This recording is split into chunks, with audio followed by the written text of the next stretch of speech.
Hi viewers and my channel members. Narmada ఏషాల audio సిరీస్కి స్వాగతం. నేను మీ నర్మదా.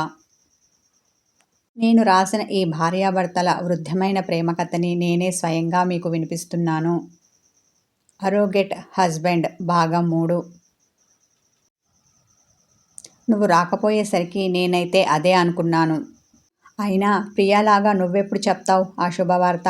అదేదో తొందరగా చెప్పేసి నాకు పార్టీ ఇవ్వు అని నందుని ఆట పట్టించబోయింది జయ.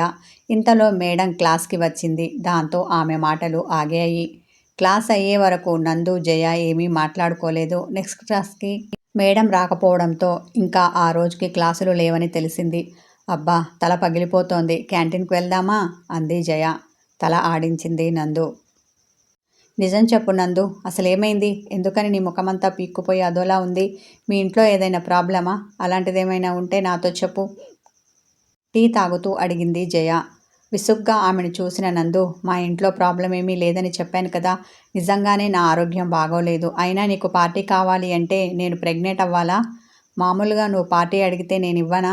అలా ఇస్తే నువ్వు తీసుకోవా? అలుకగా అనేసి మూతి ముడిచింది. అలా అని కాదు నందు, నేను తమాషాకి అన్నాను. అయినా అదేమిటో నిన్ను ఆట పట్టిస్తే భలే కిక్కుంటుంది తెలుసా? చిలిపిగా కన్ను కొట్టింది ఆమె. తప్పుగా అనుకోకు నందు, నీతో పార్టీ ఇప్పించుకోవాలన్న ఆలోచన నాకు అసలు లేదు. పెదవి విరిచి భుజాలు కదిలించింది. ఇంకెప్పుడు నువ్వు ఇలా ప్రెగ్నెంటా అని అడక్కు జయ. అలాంటిదేదైనా ఉంటే నేనే చెప్తాను. నీ ఉద్దేశం మంచిదే కావచ్చు, కానీ నాకు పెళ్ళైన చాలా కాలం అయింది కదా. ప్రతి ఒక్కరూ ఇలా అడుగుతూ ఉంటే నా మనసుకు ఎలాగో ఉంది. పైగా దెప్పి పొడుస్తున్నారేమో అన్న భావన కలుగుతోంది. దయచేసి ఇంకెప్పుడు ఇలా మాట్లాడకు. నాకు పార్టీయే కదా కావలసింది.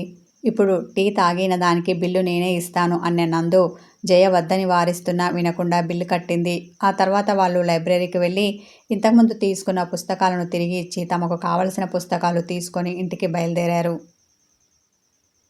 నందు రోజు కాలేజీకి వెళ్ళి వస్తోంది. వంట చేసి తరుణ్కి భోజనం వడ్డిస్తోంది. అతడు మౌనంగా తింటున్నాడు తప్ప ఆమెతో మాట్లాడడం లేదు. ఆ రాత్రి గొడవ జరిగినప్పటి నుండి ఆమె అంటూ ఒకటి ఉన్నది అన్న విషయాన్ని పూర్తిగా విస్మరించాడు. తన అవసరాలు తాను చూసుకుంటున్నాడు. అతన్ని పలకరించడం మానేశాడు. ఇద్దరు ఒకే ఇంట్లో ఉన్న అపరిచితుల్లా ఉంటున్నారు. వాళ్ళిద్దరి మధ్య మౌనం యథేచ్ఛగా రాజ్యమేలుతోంది. అలా ఓ వారం రోజులు గడిచాయి. ఇన్ని రోజులుగా మాట్లాడని అతడు నందుతో, అర్జున్కి ఆరోగ్యం బాగోలేదని చెప్పి మీ నాన్న తీసుకెళ్ళాడు కదా. ఇప్పుడు వాడి ఆరోగ్యం ఎలా ఉందో ఏమిటో, ఒకసారి వెళ్ళి వాడిని చూసి వద్దామా అన్నాడు. అర్జున్ నందు చిన్న తమ్ముడు. వాడు వీళ్ళతోనే ఉంటూ స్కూల్లో చదువుకుంటున్నాడు. అలాగేనని తల ఆడించిన నందు అతనితో కలిసి తన పుట్టింటికి వచ్చింది. అర్జున్కి వచ్చింది చిన్న హెల్త్ ఇష్యూనే, కానీ ఎందుకనో అది తొందరగా తగ్గడం లేదు. ఎక్కువ రోజులు డాక్టర్ల చుట్టూ తిరగవలసి వచ్చింది. అందుకని అర్జున్ నందు దగ్గరికి రాకుండా తన తల్లిదండ్రుల దగ్గరనే ఉన్నాడు. రాఘవ వాళ్ళ ఇంటికి వచ్చాక తరుణ్ అందరితో బాగానే మాట్లాడాడు. ఎప్పటిలా నందుని విస్మరించాడు. అర్జున్ ఆరోగ్యం గురించి రాఘవని అడిగి తెలుసుకున్నాడు తరుణ్. అతనితో పాటు నందు విన్నది. వీడికి తొందరగా తగ్గితే బాగుంటుంది నాన్న. ఒకవైపు స్కూల్లో పాఠాలు అయిపోతున్నాయి, మరోవైపు వీడు లేక నేను ఇంట్లో ఒక్కదాన్ని బోర్గా ఫీల్ అవుతున్నాను. ఇంకా బెంగగా కూడా ఉంది. మరో మంచి డాక్టర్కి చూపించి తొందరగా తగ్గేలా చూడు తన తండ్రి రాఘవతో అంది నందు. ఇప్పుడు చూస్తున్న డాక్టర్ మంచివారే నందు. మొదటితో పోల్చుకుంటే చాలా వరకు తగ్గింది. మరికొన్ని రోజులు ఇక్కడే ఉండి ట్రీట్మెంట్ తీసుకుంటే వాడు పూర్తిగా కోలుకుంటాడు అన్నాడు రాఘవ. దాంతో నందు ఇంకేమీ మాట్లాడలేదు. ఆ రోజంతా అక్కడే ఉన్న తరుణ్ మరుసటి రోజు ఇంటికి వెళ్తూ, ఈరోజు నువ్వు ఇక్కడే ఉండి రేపురా నందుతో అన్నాడు.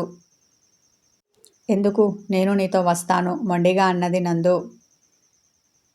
చెప్తే వినాలి. కోపంతో ఆమెను చూసిన అతడు, నేనిప్పుడు ఇంటికి వెళ్ళినా అక్కడ ఉండను అనేసి ఆమె సమాధానం కోసం చూడకుండా అక్కడి నుండి వెళ్ళాడు. అతడు వెళ్తున్న విధానం చూసి ఎందుకనో నందు మనసు కీడును శంకించింది. భారంగా ఒక నిట్టూర్పు విడిచింది. ఎలాగో అలా మరుసటి రోజు వరకు పుట్టింట్లోనే గడిపిన ఆమె తన ఇంటికి బయలుదేరుతుంటే, నేను నీతో వస్తాను, ఒంటరిగా వెళ్ళకు, కాస్త ఆగు, తినేసి వెళ్దాం అన్నాడు రాఘవ. ఎందుకులే నాన్న నీకు శ్రమ, నేను వెళ్తాను అంటూ తన బ్యాగ్ సర్దుకుంది నందు. నాకక్కడ సిద్ధప్పతో పని ఉంది అన్న రాఘవ తను ఆమెతో రావడానికి ఉద్రిక్తుడయ్యాడు. సరే అన్న నందు మధ్యాహ్నం వరకు ఉండి భోంచేసి ఆ తర్వాత తన తండ్రితో పాటుగా బయలుదేరి తన ఇంటికి వచ్చింది.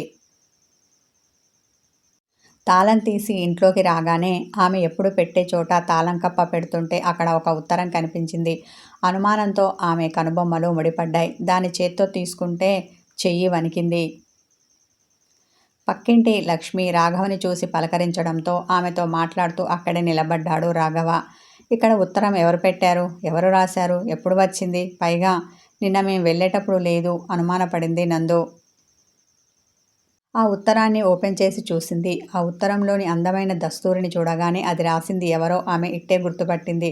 ఎందుకో తెలీదు ఆమె గుండె వేగంగా కొట్టుకుంది. బావ ఎందుకు ఈ ఉత్తరం రాశాడు, అది కూడా నాకు, అయినా నిన్నటి వరకు నాతోనే ఉన్నాడు కదా, ఇలా ఉత్తరం రాయవలసిన అవసరం ఆయనకెందుకు వచ్చింది అనుమానించింది. నిన్నటి నుండి నా ఎడమ కన్ను అదురుతుంటే నా మనసెందుకో కలవరపాటుకి గురైంది. నేను అప్పుడే అనుకున్నా ఏదో జరగబోతోందని. నా అనుమానాన్ని నిజం చేస్తూ ఇదిగో ఇలా ఇంటికి రాగానే బావ రాసిన ఉత్తరం దర్శనమిచ్చింది. ఉత్తరాన్ని చేతిలోకి తీసుకోగానే అనుకున్న ఆమె చదవడం మొదలుపెట్టింది. ఒక్కొక్క అక్షరం చదువుతుంటే ఆమె కళ్ళల్లో నుండి కన్నీళ్లు బొటబొట నేల మీద రాలాయి. నిలుచున్న చోటనే భూమి రెండుగా చీలి తను అందులోకి కూరుకుపోతున్న భావన కలిగింది. భయంతో ఆమె గుండె విపరీతమైన వేగంతో కొట్టుకోవడం మొదలుపెట్టింది. ఒళ్ళంతా చిరుచెమటలు పట్టాయి.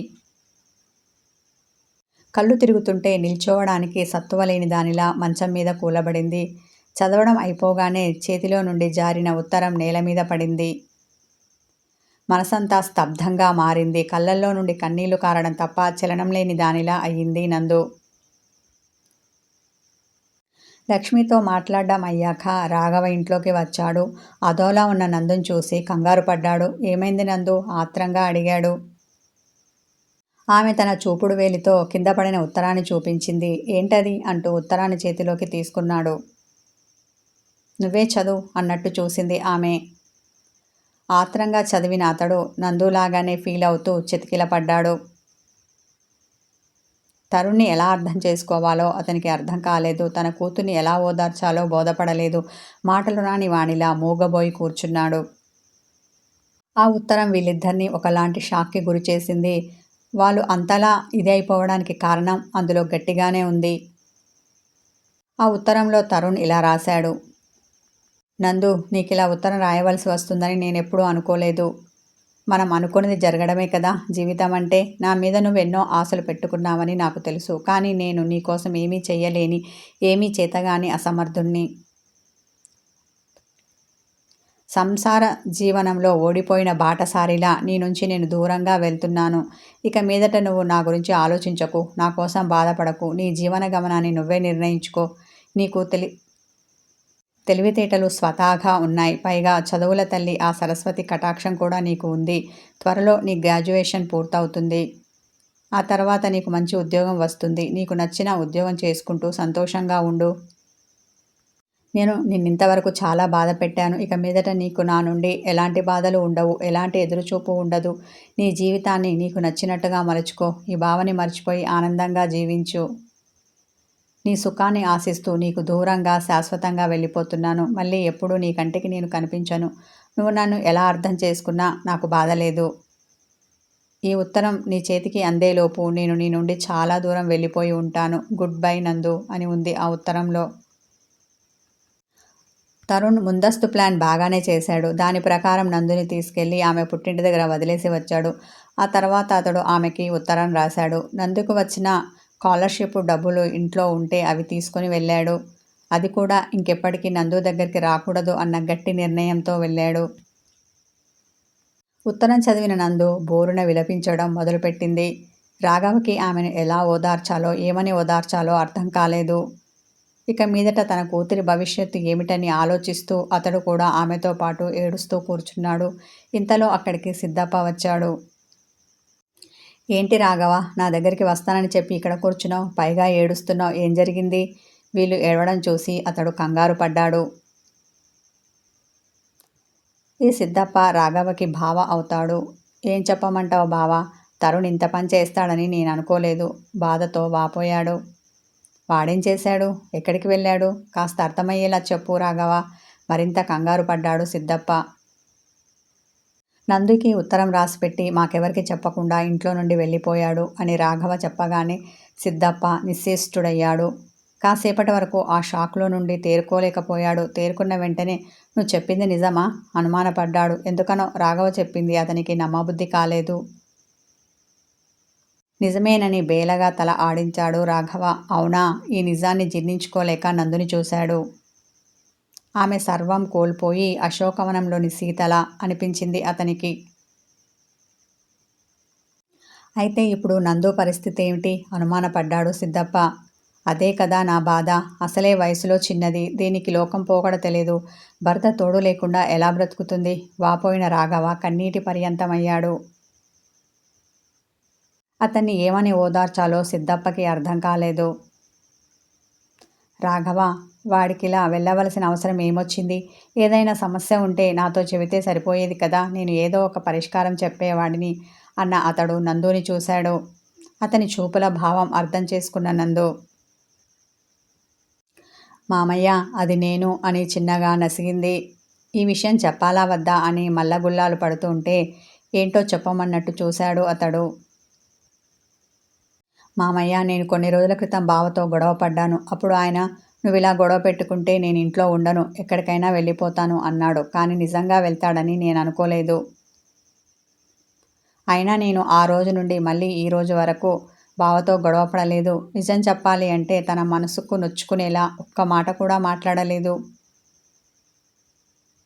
అయినా నన్ను వదిలేసి ఇలా వెళ్ళడానికి బావకి మనసెలా వచ్చింది? తను లేకుండా నేను ఎలా బ్రతుకుతాను అనుకున్నాడు. ఎన్ని కష్టాలు వచ్చినా తనతోనే నా జీవితం అనుకున్నాను కదా. అర్థం చేసుకోలేదు తను. బాధతో వాపోయింది. ఇందాకటి నుండి ఏడుస్తూ ఉండడం వల్ల ఆమెకు వెక్కిళ్ళు వచ్చాయి. కేవలం తనతో కాపురం చెయ్యమని అడిగినందుకు ఆ తరుణ్ నందుని వదిలేసి వెళ్ళాడా? అతడు వెళ్ళడానికి మరో బలమైన కారణం ఏమైనా ఉందా? కథ కొనసాగుతుంది. హాయ్ వ్యూవర్స్, మరో కొత్త సిరీస్తో మీ ముందుకు వచ్చాను. భార్యని భార్యగా కాదు కదా, కనీసం ఒక మనిషిగా కూడా చూడని ఒక భర్త అతడు. ఇది కథ కాదు, ఓ మగువ జీవితం. నచ్చితే ప్రోత్సాహకరమైన మంచి కామెంట్ పెట్టండి, లైక్ చేయండి, హైప్ చేయండి. వీడియోని స్కిప్ చేయకుండా చివరి వరకు చూడండి. Thank you.